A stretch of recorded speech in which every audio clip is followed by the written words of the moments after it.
میں اور میرا بھائی جاب کی وجہ سے اپنے ایک رشتے کے چچا کے گھر رہ رہے تھے۔ چچا کی یہ دوسری شادی تھی اور ان کی بیوی کم عمر تھی۔ رفتہ رفتہ وہ میرے بھائی میں دلچسپی لینے لگی، یہاں تک کہ ایک روز شوہر سے طلاق لے لی۔ میرا بھائی اپنے ساتھ جاب کرنے والی کسی لڑکی کو پسند کرتا تھا۔ پھر ایک روز یہ سن کر میرے پیروں سے زمین نکل گئی کہ ہم گھر کے کل 3 افراد تھے۔ تینوں ہی ان دنوں بہت پریشان تھے۔ بھائی جنید اور میں نے ایک ساتھ گریجویشن مکمل کی۔ عمروں کا فرق تو زیادہ نہ تھا، لیکن عقل میں فرق ضرور تھا۔ میرے ابو کا اچانک ایک حادثے میں انتقال ہو گیا۔ والد کی وفات کے بعد جب کوئی کمانے والا نہ رہا تو ہم دونوں بہن بھائی فکر و نان و نفقہ میں الجھ کر رہ گئے۔ میں نے بھائی کو صلاح دی کہ دونوں مل کر نوکری ڈھونڈتے ہیں، گھر کا گزارا تو چل پڑے گا۔ بھائی روزانہ اخبار اپنے ایک دوست کی دکان سے لے آتا اور میں اس میں نوکری کے لیے خالی اسامیوں کا کالم باقاعدگی سے پڑھتی۔ ایک روز ایک اشتہار پر نظریں ٹھہر گئیں۔ محکمہ تعلیم میں کچھ اسامیاں نکلی تھیں۔ میں نے جنید سے کہا کہ بھائی، ہم دونوں یہاں درخواست دے دیتے ہیں، انٹرویو کے لیے بھی اکٹھے چلے جائیں گے۔ کیا خبر دونوں میں سے کسی ایک کو ہی ملازمت مل جائے، یا کہ قسمت نے یاوری کی تو دونوں ہی کامران ہو جائیں۔ ان دنوں ہمارا شہر میں کرائے کا مکان تھا اور کرایہ 3 ماہ سے ادا نہ ہو پایا تھا، تو مالک مکان نے گھر خالی کر دینے کا نوٹس دے دیا تھا۔ یہ آخری ہفتہ چل رہا تھا۔ اس کے بعد یا تو کرایہ ادا کرنا تھا یا سامان اٹھا کر یہاں سے کوچ کر جانا تھا۔ اتفاق کے ہفتے کی آخری دن پیر کے روز انٹرویو تھا۔ اب پریشانی بڑھ گئی کہ اب کیا کریں۔ فیصلہ یہ ہوا کہ صبح انٹرویو سے پہلے امی جان کو گاؤں جانے والی بس میں سوار کرا دیں گے، جہاں ہمارے والد کا آبائی گھر موجود تھا۔ شام کو انٹرویو کے بعد ہم بھی گاؤں چلے جائیں گے، کیونکہ شہر میں رہنے کا اور تو کوئی ٹھکانہ نہیں تھا۔ اسی پروگرام کے تحت ہم پیر کے روز بہت صبح گھر سے والدہ سمیت نکلے۔ انہوں نے ساتھ صرف اپنے کپڑوں کا ایک بیگ لیا تھا، جو بھائی نے بس کی چھت پر رکھوا دیا، اور کنڈکٹر کو ہدایت کر دی کہ والدہ کو گاؤں والے اڈے پر اتارے اور ان کا بیگ بھی اتار کر ان کے حوالے کر دینا۔ یہ ذمہ داری ادا کرنے کے بعد ہم نے رکشہ لیا اور مذکورہ آفس انٹرویو کے لیے پہنچ گئے۔ وہاں لگی کرسیوں پر بیٹھ گئے۔ ذرا دیر بعد انتظار گاہ والا حال امیدواروں سے بھر گیا۔ کچھ دیر بعد ہماری بھاری آ گئی۔ میں انٹرویو کے بعد کمرے سے باہر نکلی تو بھائی نے پوچھا، کیسا رہا انٹرویو؟ میں نے کہا، انٹرویو تو اچھا ہوا، اور تمہارا؟ میرا بھی اچھا رہا، لیکن کیا؟ مجھے انٹرویو لینے والوں کے رویوں سے لگا کہ وہ ہم کو سرسری لے رہے ہیں۔ ان کو ہم سے کوئی سروکار تھا اور نہ دلچسپی۔ ابھی ہم باتیں کر رہے تھے کہ سامنے والی عمارت سے ایک صاحب جو ادھیڑ عمر تھے آتے ہوئے دکھائی دیے۔ وہ اسی طرف آ رہے تھے جہاں ہم کھڑے باتیں کر رہے تھے۔ جب ہمارے قریب آئے تو صورت جانی پہچانی لگی۔ وہ بھی ہمیں دیکھ کر ٹھٹک گئے اور پھر غور سے ہمیں دیکھنے لگے۔ پھر مخاطب ہوئے، آپ لوگ اسفندیار کے بچے تو نہیں؟ جی، بھائی نے جواب دیا۔ والد مرحوم کا نام سن کر ہم چونک گئے۔ میں نے ذہن پر زور دیا تو یاد آیا کہ میں چھوٹی سی تھی جب یہ شخص میرے والد سے ملنے آیا کرتے تھے، اور ہم ان کو چچا منور کہا کرتے تھے۔ آپ منور چچا تو نہیں؟ میں نے یقین اور بے یقینی کے ملے جلے لہجے میں پوچھا۔ ہاں ہاں بیٹا، تمہارے ابو کا میں بچپن کا دوست ہوں۔ پہلے آپ لوگوں کے گھر آیا کرتا تھا۔ اب وہ کیسا ہے؟ عرصہ سے ملاقات نہیں ہو سکی میری اسفندیار سے۔ اصل میں مصروفیات ہی اتنی ہوتی۔ میں ٹریننگ پر ملک سے باہر چلا گیا تھا۔ واپس آیا تو دفتری امور کے جھمیلوں میں الجھ گیا۔ ابو جی کا تو پچھلے سال انتقال ہو گیا۔ بھائی نے ان کو بتایا۔ اف، انا للہ و انا الیہ راجعون۔ وہ افسردہ ہو کر بولے، مجھے کچھ اطلاع ہی نہیں۔ کچھ دیر تعصف میں رہے، پھر پوچھا، بچوں تم لوگ یہاں کیسے آئے ہو؟ چچا آج ہمارا انٹرویو تھا، ملازمت کی تلاش ہے، ہم دونوں نے ابھی انٹرویو دیا ہے۔ کیسا ہوا ہے انٹرویو؟ کافی اچھا، مگر امید نہیں لگ رہی کیونکہ یہاں شاید سفارش ہی چلتی ہے اور ہماری کوئی سفارش نہیں ہے۔ انہوں نے آگے سے کہا، اسامی والا اشتہار ہے تمہارے پاس؟ وہ مجھے دکھاؤ۔ یہاں کے ہر آدمی سے میری سلام دعا ہے، لیکن میرے کہنے سے تم دونوں میں سے ایک ہی کو ملازمت مل سکے گی، دو کی ایک ساتھ سفارش نہیں کر سکتا کہ تم آپس میں بہن بھائی ہو۔ پھر چچا نے ہم سے پوچھا، بیٹا تم لوگ کیا اب بھی اسی گھر میں رہتے ہو جہاں پہلے رہتے تھے؟ نہیں چچا، والد صاحب کی وفات کے بعد سرکاری مکان چھوڑنا پڑا تو کرائے کا ایک چھوٹا سا گھر لے لیا تھا، آج وہ بھی خالی کرنا ہے، اسی وجہ سے ہم امی کو گاؤں چھوڑ آئے ہیں اور انٹرویو کے بعد خود بھی گاؤں چلے جائیں گے۔ اوہ، اس کا مطلب تم لوگ بہت مشکل حالات میں ہو۔ اچھا، اب ایسا کرو کہ اس وقت دونوں میرے ساتھ میرے گھر چلو، آرام کر لو، صبح جا کر سامان پیک کر کے بھجوا دینا اور تقرر نامہ ملنے تک شہر میں رہو۔ یہ مرحلہ طے کر کے ہی والدہ کی طرف جانا۔ دل تو ہمارا بھی یہی چاہ رہا تھا کہ آرام کر لیں۔ اماں صبح سویرے چلی گئی تھیں، جا کر کھانا بھی خود پکانا تھا۔ کچھ ہیلو ہچت کے بعد ہم ان کے ہمراہ چلے آئے۔ آج پہلی بار ہم نے ان کی بیوی کو دیکھا، مگر ہم یہ دیکھ کر حیران رہ گئے کہ وہ کم عمر اور بہت خوبصورت تھیں۔ منور چچا سے یقیناً 15 برس تو چھوٹی ہوں گی ہی۔ مجھے وہ میرے برابر لگی، جبکہ چچا میرے ابو کے بچپن کے ساتھی تھے۔ یہ ان کی دوسری بیوی تھی، پہلی کا انتقال ہو گیا تھا۔ ان کے 3 بچے تھے جب وہ فوت ہو گئی، اور یہ تینوں تب چھوٹے چھوٹے تھے۔ پہلے تو چچا کی والدہ نے انہیں پالا پوسا، بعد میں ان کا بھی انتقال ہو گیا تو وہ ایک غریب گھرانے سے کم عمر اور خوبصورت بیوی بیاہ لائے۔ لڑکی کے گھر والوں نے بھی چچا کا اچھا عہدہ اور مالدار گھر دے کر بیٹی کو عمر رسیدہ شخص سے بیاہ دیا، لیکن مجھے ایسا محسوس ہوا کہ وہ لڑکی ابھی تک یہاں ذہنی طور پر ایڈجسٹ نہ ہوئی تھی، اور پھر آگے سے مرحومہ سوتن کے 3 بچے بھی سنبھالنے پڑ گئے۔ ان کے گھر کا مختصر سا احوال ہمیں پہلے ہی دن معلوم ہو گیا۔ چچا نے ہمارا تعارف تفصیل کے ساتھ اپنی بیگم سے کرایا۔ وہ بہت خوش اخلاقی اور محبت سے ہمارے ساتھ پیش آئیں۔ ان کا نام ثنا تھا۔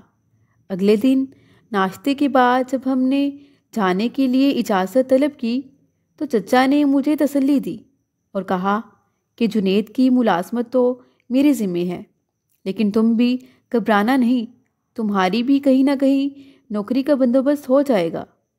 اسی دن شام کو میں اور بھائی دونوں بس پر باقی سامان رکھوا کر خود بھی گاؤں آ گئے۔ ہمیں آئے 15 دن ہوئے تھے کہ چچا نے قاصد بھجوایا کہ تم لوگ جلد واپس آؤ، جنید کو تقرری نامہ ملنے والا ہے، اور سعدیہ کی ملازمت کے لیے بھی میں کوشش میں ہوں۔ جب انٹرویو ہوگا تو اس کی موجودگی لازمی ہوگی۔ پیغام ملتے ہی ہم دونوں بہن بھائی شہر روانہ ہو گئے اور چچا کے گھر رہنے لگے۔ جنید بھائی کا تقرری نامہ نکلا اور ان کو میڈیکل کے بعد سروس جوائن کرنی تھی۔ وہ صبح جاتے اور اپنے ضروری کام کر کے آ جاتے۔ میں گھر پر چچی کے ساتھ ہوتی۔ میری ان سے خوب دوستی ہو گئی۔ وہ کافی زندہ دل اور باتونی خاتون تھی، مجھ سے اپنائیت بڑا سلوک رکھا اور میرا بہت خیال رکھتی تھی۔ میں بھی کام میں ان کا ہاتھ بٹانے کی حتی الامکان کوشش کرتی۔ ایک دن جب کہ بھائی نے کرایہ کا مکان ڈھونڈ لیا اور ہم نے اس مکان میں شفٹ ہونے کا فیصلہ کر لیا، مگر چچا منور نے بتایا کہ وہ کچھ عرصے کے لیے بیرون ملک جا رہے ہیں، اس لیے وہ کہنے لگے تم لوگ یہاں ہی میرے گھر میں رہو، میں آ جاؤں تو پھر چلے جانا۔ میرے پیچھے ثنا اور بچے اکیلے ہوں گے، ان کا ہم پر بہت بڑا احسان تھا، لہٰذا بھائی گاؤں نہ گئے۔ یوں بھی نئی نوکری تھی، ان کو چھٹی نہ مل سکتی تھی۔ میں اکیلی گاؤں چلی گئی، وعدہ کیا کہ امی کے ٹھیک ہوتے ہی جلد واپس لوٹ آؤں گی۔ ابھی جنید کی تنخواہ بھی کم تھی۔ سوچا فی الحال یہیں رہتا رہے تو اچھا ہے۔ منور چچا بیرون ملک چلے گئے۔ ہم ثنا کے پاس تھے۔ اس کو کوئی تکلیف نہ تھی۔ مجھ کو کچھ روز کے لیے گاؤں جانا پڑا، لیکن چند دن کے لیے پھر واپس آ جانا تھا۔ ان دنوں ثنا چچی امید سے تھی۔ چچا کے بیرون ملک جانے کے فوراً بعد انہوں نے ایک بیٹے کو جنم دیا۔ میں ان کے پاس تھی۔ ہم سے ان کو بہت سہارا ملا۔ چند دنوں کے لیے والدہ بھی آ گئیں، لیکن وہ ایک ماں رہ کر گاؤں لوٹ گئیں۔ اب چچی کی یہ کوشش ہوتی کہ ہم انہی کے پاس رہیں اور گاؤں جانے کا نام نہ لیں۔ تبھی میں کبھی شہر تو کبھی گاؤں امی کے پاس چلی جاتی۔ لیکن جنید بھائی کو تو ملازمت کے باعث یہاں ہی رہنا تھا۔ جوں جوں وقت گزر رہا تھا، ثنا چچی یہ چاہتی تھی کہ جنید دفتر سے سیدھا گھر آ جایا کرے تاکہ اس کو ہر لمحہ تحفظ کا احساس رہے۔ چچا 2 سال کے لیے گئے تھے۔ ان 2 سالوں میں وہ ان کی جدائی کی عادی ہو گئی۔ 2 سال بعد چچا آ گئے۔ جنید نے کرائے کا گھر تلاش کر لیا اور ہم امی کو بھی گاؤں سے لے آئے۔ ثنا اور بچوں کو چچا کے سپرد کر کے ہم اپنے گھر منتقل ہو گئے۔ چچی ہمارے جانے سے بہت اداس تھیں۔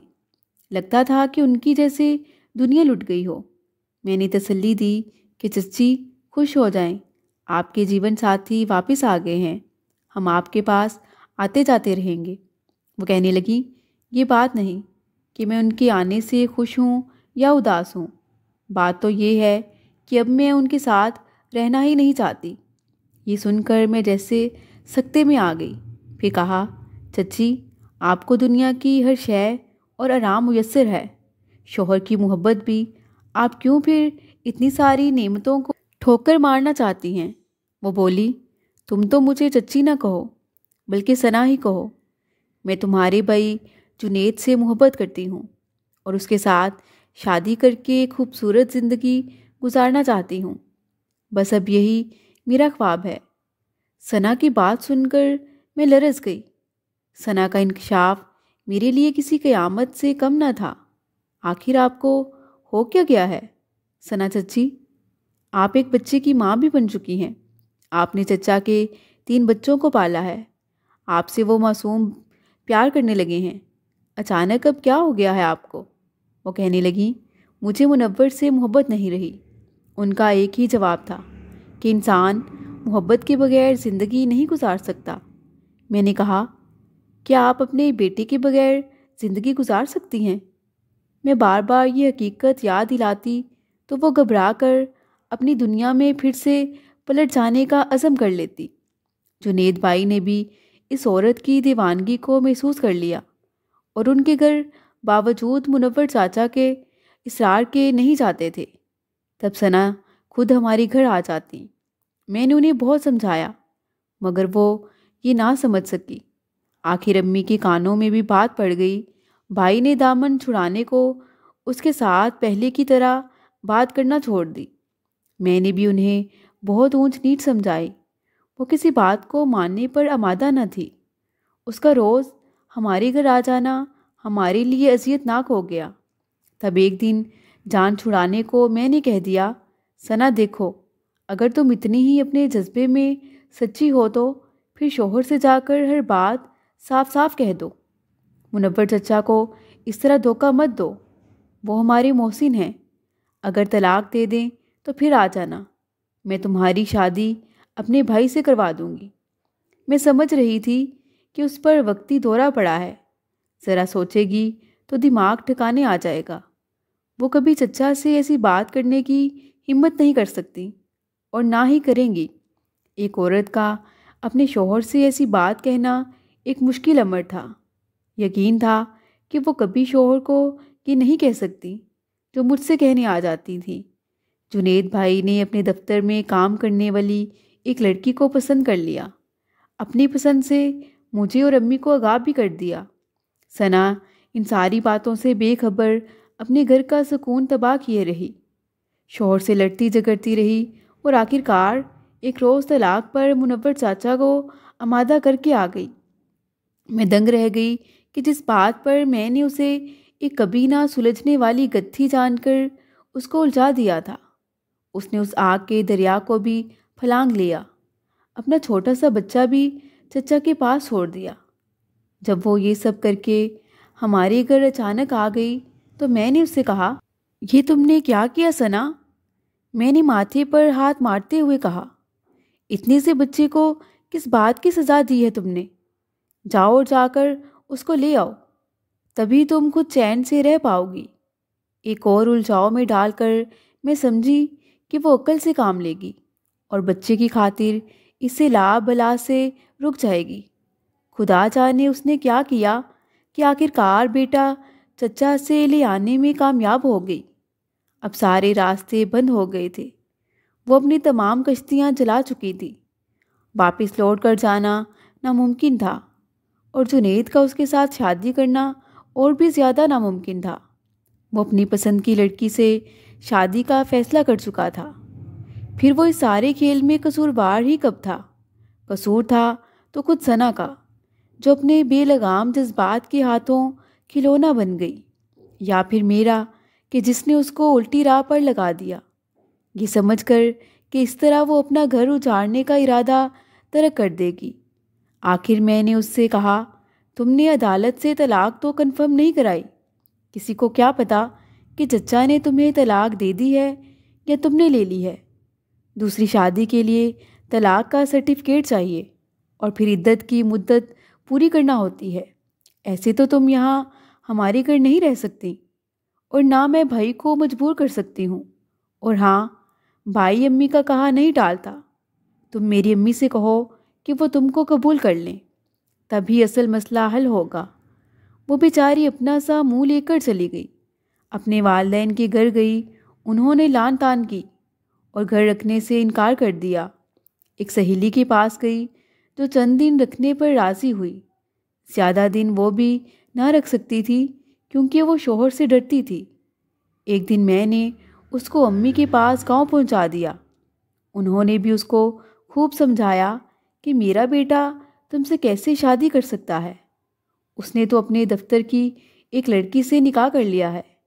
کیا یہ بات کسی نے تم کو نہیں بتائی؟ اور تم اندھا دھند اپنا گھر اجاڑنے پر تل گئی۔ آخر تمہاری عقل کہاں گئی ہے؟ یوں امی نے اسے کافی باتیں سنا کر بے مراد لٹا دیا۔ اس نے مجھے فون کیا کہ کیا تمہارے بھائی کو کوئی اور لڑکی پسند ہے؟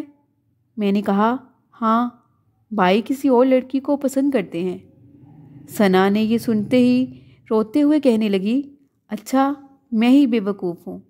میں نے کہا، دیکھو ثنا، میں نے تمہیں کتنا سمجھایا تھا کہ یہ قدم نہ اٹھاؤ، اور میں نے تم سے وہ سب اس لیے کہا تھا کہ تم ایسی ہمت نہیں کرو گی، مگر تم نے بغیر سوچے سمجھے اتنا بڑا قدم اٹھا لیا جو میرے وہم و گمان میں بھی نہیں تھا۔ وہ روتے ہوئے کہنے لگی، میں واقعی بہت بے وقوف ہوں۔ ہاں، بے وقوف ہی تو ہو تم۔ اور پھر اس نے ریسیور رکھ دیا۔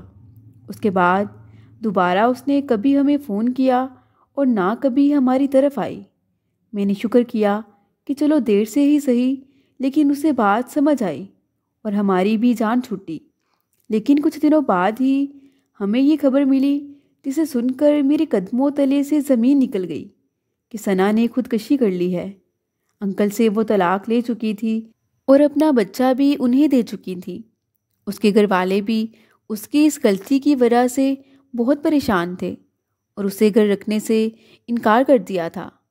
میں آج تک پچھتاتی ہوں کہ میں نے بغیر سوچے سمجھے کیوں ایسا رستہ اسے سمجھایا کہ جس کی کوئی منزل ہی نہ تھی۔ میں خود کو کبھی معاف نہیں کر پاؤں گی۔ ثنا کا معصوم چہرہ بار بار میری آنکھوں کے سامنے آتا ہے تو دل خون کے آنسو روتا ہے، لیکن غور کرتی ہوں تو ثنا کو بھی بے قصور نہیں پاتی، کیونکہ کہیں نہ کہیں قصور اس کا بھی ہے کہ اس نے اپنا گھر بار، شوہر اور بچے تک کو چھوڑ دیا، جبکہ میرے بھائی نے کبھی اس کو اشارتاً بھی نہ جتلایا تھا کہ اسے پسند کرتا ہے یا وہ اس سے شادی کرے گا۔ مزید دلچسپ سچی کہانیوں کے لیے چینل کو سبسکرائب کریں۔